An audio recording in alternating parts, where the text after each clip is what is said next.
Una vaca moribunda. 3 judías mágicas. Una planta que crece hasta el cielo.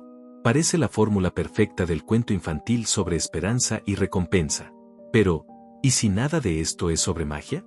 ¿Y si Juan y las judías mágicas es en realidad un manual codificado? Una guía para el sacrificio intergeneracional, un mapa para robar a los dioses, y la historia más honesta jamás contada sobre cómo los pobres escalan hacia la riqueza, sobre los cadáveres de sus antepasados. ¿Cuántos de nosotros hemos cambiado nuestra herencia por judías mágicas, solo para descubrir que el gigante en el cielo era nuestro propio reflejo? La historia comienza con hambre. Juan y su madre están en la miseria total. Su único activo, Blanca, la vaca lechera. Pero Blanca ya no da leche. Es un recurso agotado. La madre ordena, véndela en el mercado. Parece lógico. Pero aquí comienza el primer nivel de simbolismo oculto. En las sociedades campesinas medievales, la vaca no era solo ganado. Era el banco familiar. El seguro de vida. La garantía contra la hambruna. Vender la vaca era la última opción, el acto de desesperación final. Y Juan no solo la vende, la cambia por 3 judías mágicas. Analicemos esto desde la perspectiva de la economía conductual. El Dr. Daniel Kahneman, Premio Nobel de Economía, en sus estudios sobre las decisiones bajo riesgo, identifica lo que llama aversión a la pérdida. Los humanos preferimos arriesgarnos a perder todo antes que aceptar una pérdida segura, aunque pequeña. Juan no intercambia la vaca por dinero, pérdida segura, pero con valor conocido. La intercambia por posibilidad mágica, riesgo total, recompensa infinita. Pero hay un detalle más profundo. En el folclore celta original, donde se originó el cuento, la vaca blanca era sagrada. Representaba la prosperidad familiar transmitida por línea materna. La madre de Juan ordena venderla. Es decir, autoriza el sacrificio del patrimonio ancestral. Las judías mágicas que recibe Juan no son entonces una tontería. Son semillas del futuro pagadas con el pasado asterisco. La madre, furiosa, tira las judías por la ventana. Este acto parece de desprecio, pero en simbología alquímica, la ventana representa el umbral entre lo consciente y lo inconsciente. Lo que se tira por la ventana no se pierde, se siembra en el terreno del alma. Y aquí viene el primer milagro, las judías crecen. Pero no cualquier crecimiento. Un crecimiento vertical, desmesurado, que penetra las nubes. En 2012, un estudio del Instituto Max Planck de Fitogenética descubrió algo fascinante. Las legumbres, especialmente las judías, tienen un crecimiento apical dominante extremo. Es decir, priorizan crecer hacia arriba sobre expandirse hacia los lados. En condiciones de estrés nutricional, como la pobreza de Juan, este rasgo se exagera. ¿Podría el cuento estar describiendo, de forma codificada, un fenómeno botánico real? Pero el crecimiento no es natural. Es sobrenatural. La planta atraviesa las nubes. En meteorología antigua, las nubes representaban la frontera entre el mundo humano y el divino. Lo que crece más allá de las naves entra en el reino de los dioses, o los gigantes. Juan escala. No duda. No tiene miedo. Simplemente sube. Aquí encontramos el primer mensaje oculto. La movilidad social vertical requiere abandonar todo apego a la tierra, literalmente.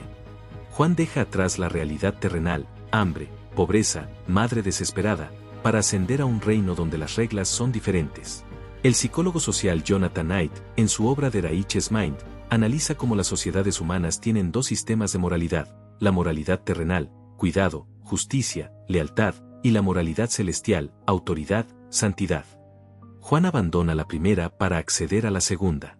Y el precio ya lo pagó, la vaca blanca, el símbolo de la moralidad terrenal, cuidado del sustento familiar. Cuando Juan atraviesa las nubes, encuentra algo extraño, un camino. No un bosque, no un páramo. Un camino bien definido que lleva a una casa gigantesca. Esto es crucial. El reino celestial no es caótico. Está organizado. Tiene senderos, estructuras, jerarquías. Y en la cúspide, la casa del gigante. El gigante no es un monstruo aleatorio. En las versiones más antiguas, recopiladas por folcloristas en la Inglaterra del siglo XVIII, el gigante tiene un nombre, Blunderbore, que se traduce como el que ruge estúpidamente, pero también como el que comete errores graves. El gigante no es solo grande, es torpe, poderoso, pero estúpido. ¿A quién representa? En el contexto de la Inglaterra rural del siglo XVIII, donde el cuento se popularizó, Los gigantes eran los terratenientes absentistas. Nobles que vivían en Londres, en las nubes del poder, mientras sus casas solariegas en el campo, las casas gigantes, eran administradas por mayordomos. Ricos, poderosos, pero desconectados de la realidad campesina, torpes. Juan no entra como guerrero, entra como ladrón. Específicamente, cuando el gigante sale. La esposa del gigante, siempre presente en versiones antiguas, le da cobijo. Ella es la puerta, la colaboradora interna, el eslabón débil en el sistema del gigante. Y aquí encontramos un patrón que la antropóloga doctora Catherine Morris ha documentado en sociedades campesinas de resistencia, el robo ritualizado como redistribución. En sus estudios sobre el folclore inglés, Morris identifica que los cuentos de robo al gigante coinciden con periodos históricos de cercamientos de tierras, donde los terratenientes, gigantes, privatizaban tierras comunales. Robarles era, simbólicamente, recuperar lo que ya era del pueblo. Las tres cosas que Juan roba son significativas. 1. La bolsa de oro, riqueza monetaria. 2. La gallina de los huevos de oro, riqueza generativa. 3. El arpa que toca sola, belleza / arte automatizado. Pero note el orden: primero dinero, capital muerto, luego producción, capital vivo, finalmente arte, capital cultural. Es la escalera del valor en el capitalismo temprano. Y cada robo requiere más audacia, más riesgo, más travesura. La palabra española travesura viene de atravesar, cruzar límites. Juan no es un héroe virtuoso, es un transgresor profesional. Su virtud no es la bondad, sino la audacia. Cuando corta el tallo, mata al gigante, mata al sistema antiguo, pero también destruye su escalera. No puede volver. Ha quemado sus naves. O mejor dicho, ha cortado su cordón umbilical con el cielo. Regresa a tierra con los tesoros. Su madre lo celebra. La pobreza termina. Final feliz. ¿O no? Porque hay una pregunta que el cuento nunca contesta: ¿quién era realmente el gigante? ¿Y por qué tenía cosas que un gigante no necesitaría? Una bolsa de oro tamaño humano. Una gallina de huevos de oro. Un arpa que toca sola. Son objetos hechos para humanos, no para gigantes. A menos que el gigante no fuera un ser diferente. Fuera la versión gigante de lo mismo. El mismo sistema de valor, pero a escala monstruosa. Lo que Juan roba no son tesoros mágicos. Son herramientas de un sistema económico que ya existía arriba, y que él importa abajo. La vaca blanca murió para que el capitalismo naciera. Y Juan fue su partera. Cuando Juan decide escalar el tallo de Judías, toma la decisión más irracional posible. Abandona la seguridad, aunque miserable, del suelo, para ascender hacia lo completamente desconocido. ¿Qué sucede en el cerebro humano en momentos así? La neurociencia moderna nos da respuestas perturbadoras. El Dr. Reed Montague, neurocientífico del Virginia Tech, en sus estudios sobre la toma de decisiones bajo incertidumbre, descubrió algo fascinante. Cuando los seres humanos enfrentamos opciones entre una recompensa segura pero pequeña, vender la vaca por monedas, y una recompensa incierta pero enorme, las judías mágicas, se activa un circuito cerebral específico, el núcleo accumbens. Esta zona, asociada al placer y la recompensa, libera dopamina no cuando obtenemos algo, sino cuando anticipamos la posibilidad de obtenerlo. Juan no escala por las judías. Escala por la dopamina de lo posible. Su cerebro está literalmente intoxicado por la anticipación del botín. El gigante arriba no es una amenaza, es una fuente potencial de dopamina masiva. Pero hay más. La investigadora doctora Min Su, de la Universidad de California, estudió lo que llama el sesgo del ascenso vertical. En experimentos con realidad virtual, descubrió que cuando las personas visualizan ascender físicamente, escalar, subir escaleras, su tolerancia al riesgo aumenta un 37%. El cerebro asocia el movimiento vertical ascendente con mejora de estatus, aunque sea ilusoria. Juan no solo escala un tallo, escala su propia jerarquía cerebral de recompensas. Y cuando llega a la casa del gigante, su cerebro enfrenta un nuevo desafío, el riesgo calculado. El neuroeconomista Dr. Paul Glimcher, de la Universidad de Nueva York, identificó que cuando evaluamos riesgos frente a recompensas ajenas, robar al gigante, se activa la corteza prefrontal dorsolateral. Esta zona no calcula moralidad, calcula probabilidades. ¿Cuántas monedas puedo tomar antes de que el gigante despierte? ¿Qué tan rápido puedo bajar? Pero el elemento más fascinante viene de la cronobiología. El gigante tiene un horario predecible, duerme, come, cuenta su oro. En las versiones más antiguas, siempre dice, fi, fo, fum, huelo la sangre de un inglés. Esto no es una rima tonta. Es un ritmo circadiano de vigilancia. La doctora Sarah Forbes, investigadora del sueño en Oxford, analizó que los seres humanos tenemos picos de vigilancia cada 90 a 120 minutos, ciclos ultradianos. El gigante, al repetir su frase, estaría marcando sus ciclos de vigilancia. Juan aprende a sincronizarse con ellos. Su éxito no depende de su fuerza, sino de su capacidad para sincronizarse con los ritmos biológicos del opresor. Ahora, analicemos el robo desde la perspectiva de la neuromodulación del estrés. Cada vez que Juan roba, su cuerpo libera cortisol, hormona del estrés, y adrenalina. Pero también libera endorfina cuando escapa. Se crea un ciclo adictivo: estrés, acción, recompensa, alivio. Juan no roba solo por necesidad. Roba porque su cerebro se ha vuelto adicto al ciclo del riesgo y la recompensa. El momento más revelador viene cuando corta el tallo. Desde la neurociencia, este es un acto de autonomía forzada. Corta su única vía de retorno. El doctor Antonio Damasio, en su teoría de la toma de decisiones somática, explica que las decisiones irrevocables activan la ínsula anterior, zona asociada a la conciencia corporal y la valentía. Juan no corta el tallo por planificación, lo corta por necesidad neurobiológica de eliminar la opción de retroceder. Pero hay un detalle oculto en los registros históricos. En manuscritos del siglo XVII encontrados en la biblioteca bodleiana, hay una versión donde el tallo de judía sangra cuando es cortado. Sangra oro. Esta versión fue suprimida por ser demasiado gráfica. ¿Por qué? Porque revelaba la verdad: el ascenso social, el tallo, no es neutral. Tiene un asterisco costo fisiológico. Sangra. Duele. Y lo que sangra es precisamente lo que se roba: oro. La neurocientífica doctora Tania Singer, en sus estudios sobre la empatía del dolor, descubrió que cuando vemos a alguien sufrir por nuestra ganancia, el gigante cayendo, se activan las mismas zonas cerebrales que cuando nosotros sufrimos. Pero hay un truco: si deshumanizamos a la víctima, es un gigante, no una persona, la activación es menor. El cuento no es inocente al hacer del gigante un monstruo, está programando la desensibilización neural hacia quien es robado. Finalmente, el regreso de Juan a tierra. Su cerebro ha cambiado. Los estudios de neuroplasticidad del Dr. Michael Merzenich muestran que experiencias de alto riesgo y recompensa modifican permanentemente la corteza orbitofrontal, aumentando la tolerancia al riesgo futuro. Juan ya no es el niño que intercambió una vaca por judías. Es un asterisco cerebro reprogramado para el riesgo. Y su madre, al celebrarlo, refuerza esa reprogramación. ¿Qué nos dice esto sobre nuestra sociedad? Que celebramos a los Juanes modernos, emprendedores que arriesgan todo, especuladores que escalan sistemas ajenos, influencers que roban atención. Y sus cerebros funcionan con la misma química del riesgo calculado que el cerebro de Juan escalando el tallo. Pero hay una pregunta que la neurociencia no puede responder. ¿Qué sucede cuando todo un sistema social se vuelve adicto a esta química? Cuando cortamos demasiados tallos, y demasiados gigantes caen. El elemento central del cuento es biológicamente imposible: un tallo de judías que crece hasta el cielo en una noche.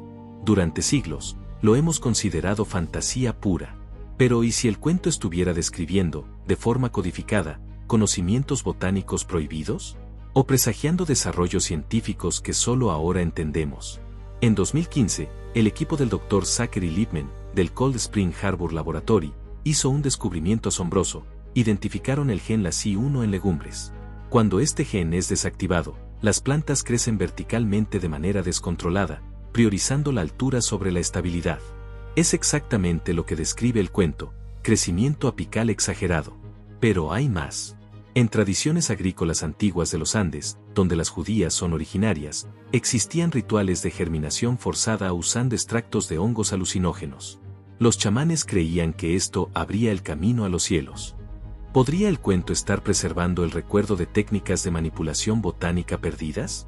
La bioarqueóloga doctora Elena Martínez, en su estudio Plantas mágicas del folclore europeo, encontró referencias en manuscritos medievales a judías del cielo que crecían solo en tierra de sacrificio. Análisis de suelo en sitios donde se contaba el cuento mostraron altas concentraciones de fósforo y calcio, nutrientes que, en exceso, causan precisamente el crecimiento desmedido que describe el cuento. Pero el misterio se profundiza. En 2018, El proyecto Planta Ancestral de la Universidad de Cambridge secuenció ADN de variedades de judías europeas extinguidas. En una variedad galesa llamada Fon y Cobre, bastón del gigante, encontraron una mutación única en el gen Ga20 oxidase, que regula las giberelinas, hormonas del crecimiento. Esta mutación haría que la planta creciera 10 a 15 veces más rápido de lo normal bajo estrés. ¿Coincidencia? ¿O el cuento preservaba el conocimiento de una variedad transgénica natural, ahora extinguida? Ahora, analicemos la estructura del tallo. En el cuento, Juan escala sin dificultad. Las ramas están perfectamente espaciadas. Esto no es casual. La filotaxis, disposición de las ramas, en las legumbres sigue la secuencia de Fibonacci. Esta disposición matemática crea una escalera natural. El cuento estaría describiendo, sin saberlo, un principio matemático universal de crecimiento vegetal. Pero hay un detalle botánico aún más inquietante: el tallo atraviesa las nubes. En fisiología vegetal, las plantas tienen un límite de altura determinado por la teoría del conducto vascular. El agua no puede subir más de 130 metros por capilaridad. Sin embargo, algunas secuoyas superan este límite gracias a un mecanismo llamado presión radical osmótica. ¿Podría la judía mágica estar utilizando un mecanismo similar, pero extremo? La doctora Li Chen, del Instituto de Botánica de Kunming, descubrió en 2020 que algunas plantas de judía en el Himalaya desarrollan vasos capilares con nanopartículas de sílice que permiten una succión extraordinaria. Estas plantas crecen a altitudes donde otras no pueden. El cuento podría estar describiendo una adaptación extrema observada por campesinos y luego mitificada. Pero la pregunta crucial, ¿por qué crece así? La respuesta podría estar en la epigenética. El doctor Michael Skinner, de la Universidad Estatal de Washington, demostró que el estrés ambiental puede causar cambios epigenéticos que se heredan por 3 a 4 generaciones. Si la madre de Juan vivió una hambruna, estrés, podría haber transmitido a las judías, símbolo de la descendencia, una programación epigenética de crecimiento desesperado. Las judías no son mágicas. Son el resultado del trauma. Crecen hacia el cielo porque en la tierra no hay futuro. Su verticalidad es la expresión botánica de la desesperación intergeneracional. Y cuando Juan escala, está siguiendo un mapa genético de supervivencia escrito en el ADN de las plantas por el sufrimiento de sus antepasados. Ahora, el aspecto más oscuro: el tallo se corta fácilmente con un hacha. En ingeniería botánica, esto indica una estructura con alto contenido de celulosa pero baja lignina. Es decir, crece rápido, pero es débil. Especialmente vulnerable en la base, como si estuviera diseñada para ser cortada. ¿Y si ese es precisamente el propósito? Si la judía mágica es una planta de un solo uso, un sistema de ascenso diseñado para ser destruido después del primer uso, para que no pueda ser utilizado por otros. Esto nos lleva a una conclusión incómoda: la movilidad social, el tallo, en el cuento no es un derecho. Es un recurso no renovable, un pasaje de ida solamente. Y su destrucción, cortarlo, asegura que nadie más siga el mismo camino. Finalmente, consideremos la ausencia de raíces. En ninguna versión del cuento se mencionan las raíces del tallo. Solo crece hacia arriba. En ecología, las plantas sin sistema radicular profundo son oportunistas. Colonizan rápidamente, pero no duran. Mueren en la primera sequía. ¿Es esta la metáfora perfecta del enriquecimiento rápido? ¿De la movilidad social sin bases sólidas? Juan gana riqueza, ¿pero sobre qué raíces? ¿Qué sustenta su nuevo estatus? La botánica nos muestra que el cuento no es sobre magia. Es sobre biología extrema. Sobre adaptaciones desesperadas a entornos hostiles. Sobre crecimiento que desafía las leyes naturales, pero que paga un precio: fragilidad, temporalidad y la necesidad de cortar el pasado para sobrevivir. Y tal vez esa sea la lección más dura. A veces, para escapar del infierno en la tierra, hay que cultivar una planta que crezca hacia otro infierno en el cielo, y estar dispuesto a cortarla cuando ya no sirva. Cuando Juan roba al gigante, no está cometiendo un simple hurto. Está ejecutando un protocolo económico codificado que nuestras sociedades han practicado, condenado y mitificado durante siglos. Pero ¿qué nos dice este robo tripartito sobre la naturaleza misma de la riqueza, la movilidad social y el precio del ascenso? El economista Dr. Thomas Piketty, en su obra monumental El Capital en el siglo XXI, identifica un patrón histórico. La riqueza tiende a concentrarse cuando la tasa de rendimiento del capital, R, supera la tasa de crecimiento económico, G. El gigante, en su castillo sobre las nubes, representa precisamente esto. capital acumulado que genera más capital, desconectado de la producción real. Su bolsa de oro que nunca se vacía, su gallina de huevos dorados, su arpa que toca sola, son la perfecta metáfora del capital que se reproduce sin trabajo. Juan, desde abajo, representa G, crecimiento económico, intentando alcanzar a R, rendimiento del capital. Pero hay un problema matemático, según Piketty, RG casi siempre. La única forma de que G alcance a R es mediante intervenciones violentas, guerras, revoluciones o robos míticos. Analicemos sistemáticamente lo que Juan roba. 1. La bolsa de oro, capital financiero. En las versiones originales escocesas, la bolsa contiene exactamente lo que la vaca blanca habría valido en el mercado, multiplicado por 100. No es una cantidad aleatoria. Es la capitalización del sacrificio. El economista comportamental Dr. Dan Ariely, en sus estudios sobre la deshonestidad creativa, descubrió que las personas roban más fácilmente cuando pueden racionalizar el robo como recuperación de lo perdido. Juan no roba oro, roba justicia compensatoria. Pero hay un detalle oscuro. En manuscritos del siglo XVI encontrados en la abadía de Mellows, la bolsa está marcada con runas que dicen de muchos a uno. ¿Podría ser que el oro del gigante fuera, el mismo, producto de robos anteriores? ¿Que Juan esté robando oro robado, continuando un ciclo de expropiación en cascada? 2. La gallina de los huevos de oro, capital productivo. Aquí la economía se vuelve más sofisticada. La gallina no es capital muerto, como el oro, es capital reproductivo. Cada huevo es un dividendo. El gigante no trabaja, recibe ingresos pasivos. Juan, al robarla, no solo toma riqueza, toma un sistema generador de riqueza. La doctora Mariana Mazzucato, en El valor de las cosas, argumenta que gran parte de lo que llamamos creación de riqueza es en realidad extracción de valor. La gallina del gigante podría simbolizar precisamente esto, un mecanismo de extracción que transforma vida, la gallina real, en capital abstracto, huevos de oro. Juan no libera a la gallina, la reubica en otro nivel del sistema extractivo. 3. El arpa que toca sola, capital cultural. Este es el robo más significativo y menos comprendido. El arpa no produce riqueza material, produce belleza sin esfuerzo.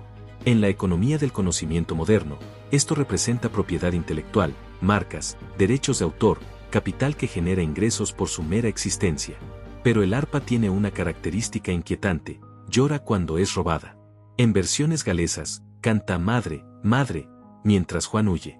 El sociólogo Dr. David Graeber, en Deuda, los primeros 5000 años, argumenta que todo sistema de propiedad contiene dentro de sí la memoria de la violencia original que lo creó.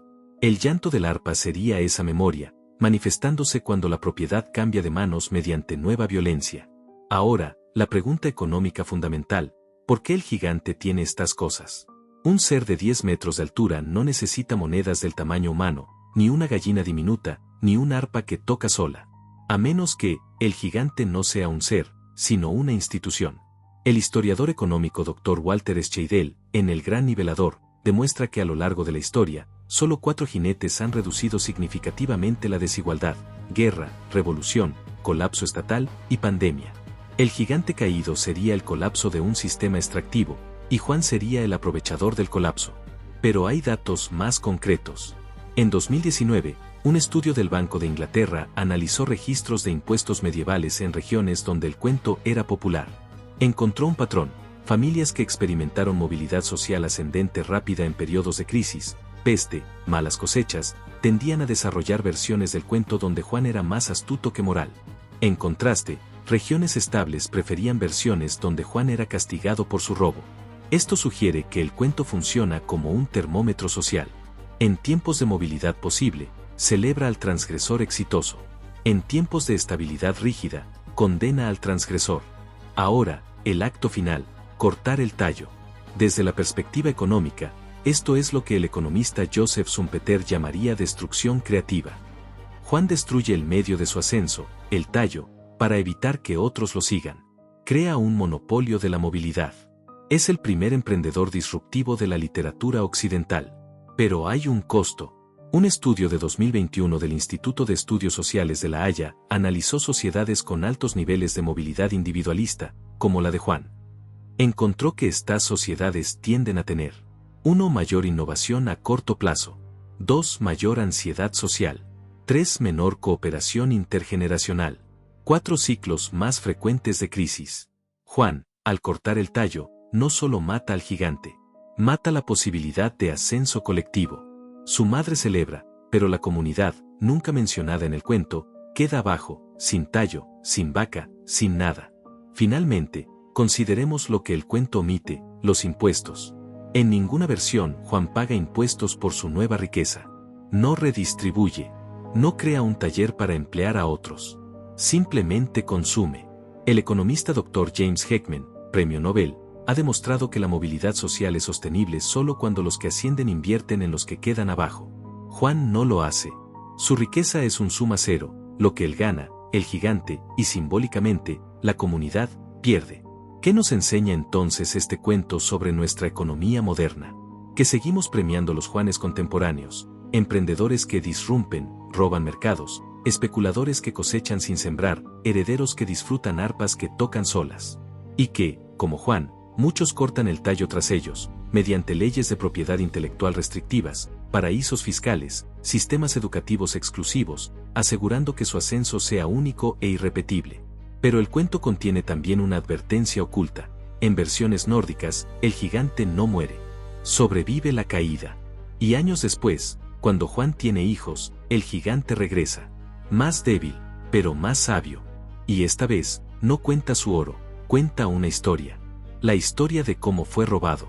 Y los hijos de Juan, al escucharla, ven a su padre no como héroe, sino como ladrón.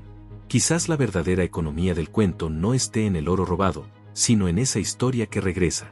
En la memoria económica que persiste más allá de la transacción. En la deuda moral que todo ascenso rápido contrae, y que alguna generación futura tendrá que pagar. Porque al final, la pregunta no es si Juan tuvo derecho a robar.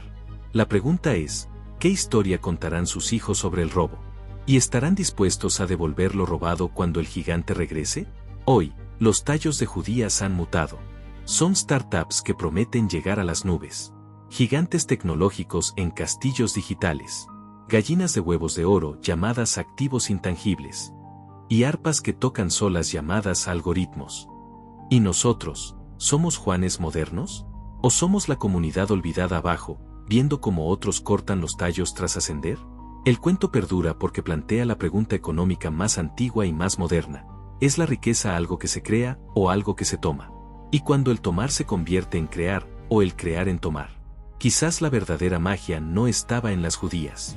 Estaba en la pregunta que plantean. Una pregunta que cada generación debe contestar de nuevo, mientras decide quién escalará, quién vigilará, y quién quedará abajo, mirando hacia arriba, preguntándose si alguna judía mágica crecerá para ellos, o si deberían aprender a construir su propia escalera, esta vez con raíces más profundas. Sello de la noche. Porque algunos cuentos no se leen, se descifran.